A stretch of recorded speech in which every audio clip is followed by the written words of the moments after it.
নমস্কার বন্ধুরা, সুলতা হেসেলে আপনাদের সবাইকে স্বাগত।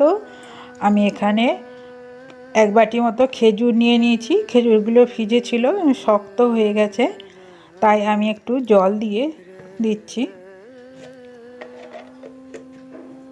জলটা আমি দিয়ে একবার ধুয়ে ফেলে দেব, তারপর এটাকে মিনিট 10 জন্য ভিজিয়ে রেখে দেব। তাহলে এটা নরম হবে আর কাটতে সুবিধা হবে। এখানে আমি 5 পিস টমেটো নিয়ে নিয়েছি। টমেটোগুলো পরিষ্কার করে আমি ধুয়ে নিয়েছি। এরপর টমেটোগুলোকে আমি কেটে নেব। আমি আজ এই টমেটো আর খেজুর দিয়ে আমি একটা চাটনি বানাবো, যে চাটনিটা রুটি, পরোটা, গরম ভাতে বা যে কোনো আমরা পকোড়া, কাটলেট সব কিছুর সাথে খেতে পারি। প্রথমে টমেটোগুলোকে আমি এভাবে কুচি কুচি করে কেটে নেব।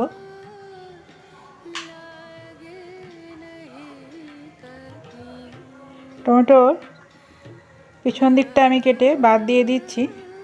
তারপর এগুলোকে আমি ছোট ছোট করে কুচি করে নেব। আপনাদের যেমন ইচ্ছা কুচি করতে পারেন। এটা তো তেলে দিলেই গলে যাবে। এই যে এরকম করে বাকি টমেটোগুলো আমি কুচি করে নেব। বন্ধুরা, আমার এই রেসিপিটি আপনাদের যদি ভালো লাগে, লাইক আর সাবস্ক্রাইব করতে ভুলবেন না যেন। নতুন বন্ধুরা আমার চ্যানেলটিকে সাবস্ক্রাইব করে আমার পাশে থাকবেন।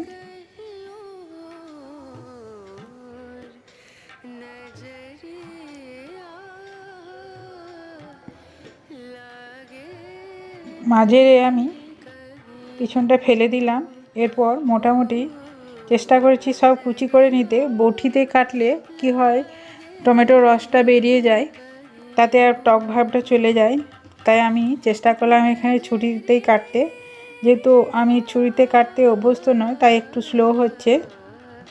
এখানে আমি খেজুরগুলো দেখুন নরম হয়ে গেছে। খেজুরগুলো একটু করে কেটে তারপর আঙুল দিয়ে ছাড়িয়ে বিচিগুলো বের করে নেব।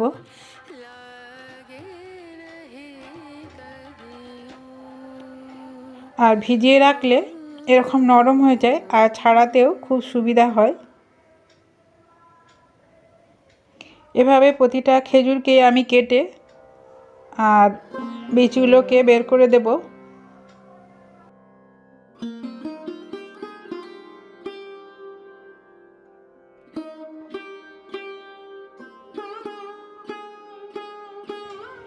বিশেষ করে আজ খেজুরেরই চাটনি হবে টমেটো দিয়ে। আমার খেজুরগুলো হয়ে গেছে ছাড়ানো।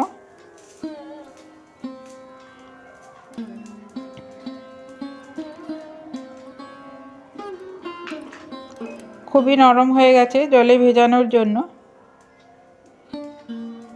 এই যে দেখুন, সব চিটে গেছিলো, জলে ভিজাতেই সব ছেড়ে যাচ্ছে।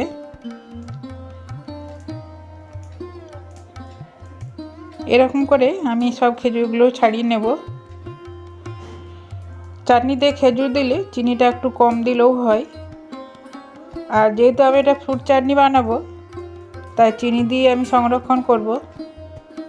এখানে একটা লেবু নিয়ে নিয়েছি, একটা গোটা লেবু। এটা পরিমাপ মতো নিতে হবে। এই সবজির পরিমাণটা যদি বেশি হয়, তখন আমার লেবুটাও আর একটু বাড়িয়ে দিতে হবে। আমি 5টা টমেটো আর এক বাটি খেজুরের জন্য একটা লেবুকে নিচ্ছি, রস করে নেব। আর এখানে আমি দিয়ে দেবো 3টা কাঁচা লঙ্কা। কাঁচা লঙ্কা দিচ্ছি এই জন্য যে ফ্লেভারটা ভালো হবে। আপনারা কাঁচা লঙ্কাটা না দিলেও পারেন, শুকনো লঙ্কা দিতে পারেন।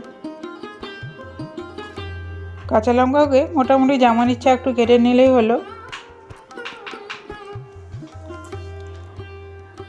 আমার কাটা হয়ে গেছে সব। এরপরে আমি ফোড়ন হিসাবে আমি 5 ফোড়ন নিয়ে নিচ্ছি হাফ চামচ, সরষে নিয়ে নিলাম হাফ চামচ, আর হিং দিয়ে দেবো 1 চিমটি। হিংটা আমি নিয়ে নিলাম। আর নিয়ে নিচ্ছি কাজু 5টা। আর যদি কিশমিশ আপনাদের ইচ্ছা যায় তাহলে কিশমিশও দিতে পারেন। আমি এখানে 2টো গোটা শুকনো লঙ্কা দিয়ে দিলাম। আমি লঙ্কাটা ফাটাইনি, তাই এতে ঝাল বেরোবে না, শুধু সেন্ট বা কালার হবে, এখানে 1 চিমটে আমি হিং দিয়ে দিলাম। দিয়ে মশলা থেকে যখন আমার সুন্দর গন্ধ উঠতে শুরু করবে,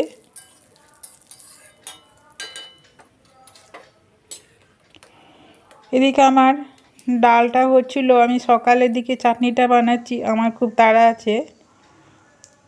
এখানে আমি হলুদ দিয়ে দিলাম 1/2 চামচ। তেলে হলুদ দিলে চাটনি কালারটা ভালো হবে। আমি একটু হলুদটা তেলের সঙ্গে ভালো করে একটু মিশিয়ে নিলাম। এরপর কেটে রাখা টমেটো, খেজুর আর কাঁচা লঙ্কা আমি দিয়ে দিলাম একসাথে। দিয়ে আবারও আমি তেলের সঙ্গে ভালো করে মিশিয়ে আমি একটু ভেজে নিচ্ছি। এটা আমাদের বাঁকুড়া জেলারই একটি বিশেষ চাটনি পদ্ধতি। এভাবে আমার মা বানাতেন। আর এটা 2-3 দিন ফ্রিজে না রেখেও বাইরে রেখেও সংরক্ষণ করা যায়, এটা নষ্ট হবে না। এরপরে আমি নুন দিয়ে দিলাম স্বাদ মতো। দিয়ে আবারও আমি নুনটাকে ভালো করে মিশিয়ে আমি 2 মিনিটের জন্য ঢেকে দেব, যাতে টমেটোগুলো নরম হয়ে যায়। এইদিকে দেখুন দ্রুত হাতে আমার রান্না চলছে, ডালটা আমার হয়ে গেছে। আমি চাটনির জন্য চিনিটা নিয়ে নিচ্ছি। দেখুন এখানে 2 কাপের মতো চিনি আমি নিয়ে নিলাম।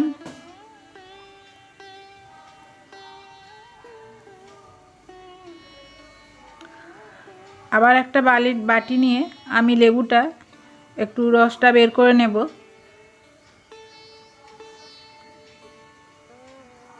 আমি হাত দিয়ে টিপে রসটাকে বের করে নিচ্ছি।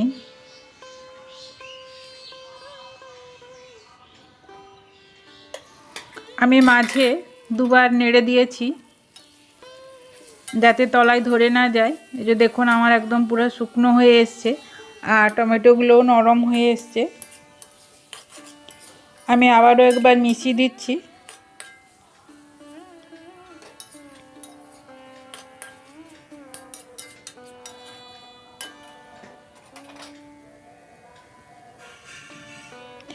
এটা চাটনি যেহেতু মিষ্টি মিষ্টি হবে, তাই ছোটো ছেলেরাও খেতে খুব ভালোবাসে।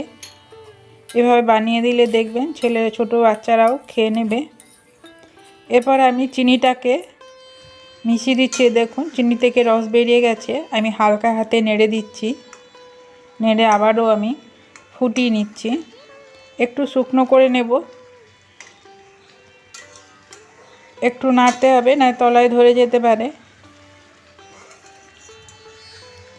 এর উপর যদি 2 চামচ ভিনিগার দিয়ে দেওয়া হয়, দিয়ে যদি এয়ারটাইট কন্টেনারে রেখে আমি সংরক্ষণ করি, তাহলে কিন্তু 1 মাস পর্যন্ত এটা ভালো থাকবে।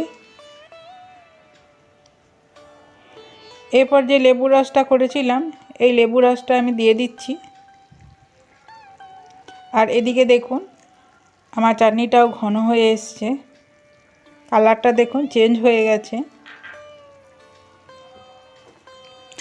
এবার আবারও আমি চাটনিটা নেড়ে দিচ্ছি। লেবু রসটাকে মিশিয়ে দিলাম। দিয়ে আরও 1 মিনিট আমি ফুটিয়ে নেব।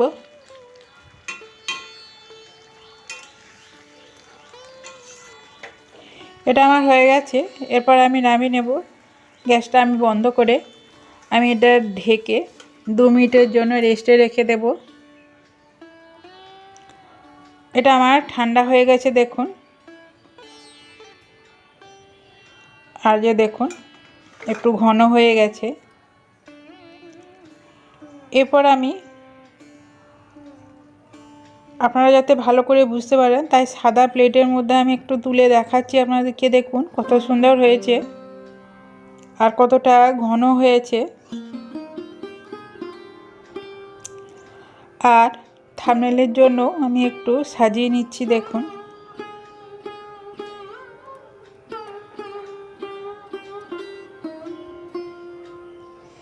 আর এই চাটনিটা খেতে খুব সুন্দর হয়, আপনারা এইভাবে বানিয়ে দেখতে পারেন।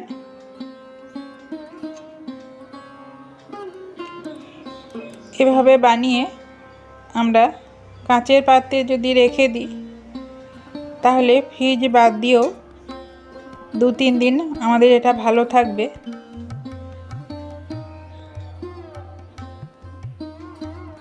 তখন আমরা এটা ভাত রুটি সব কিছুর সাথে এটা খেতে পারবো। দেখুন আমি কাছ থেকে দেখাচ্ছি, দেখুন কতটা লোভনীয় হয়েছে। আমি আঙুলে করে একটু চেটে দেখে নিচ্ছি যে কত সুন্দর হয়েছে। আমার এটা রেডি।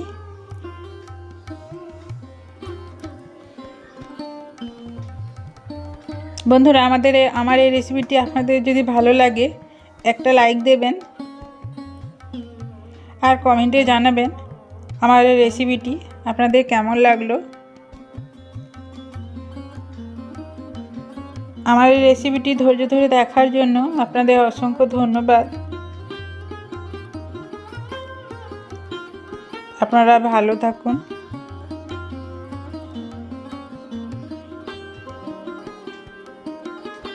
এই যে দেখুন কাজুগুলো আমি কাছ থেকে দেখাচ্ছি।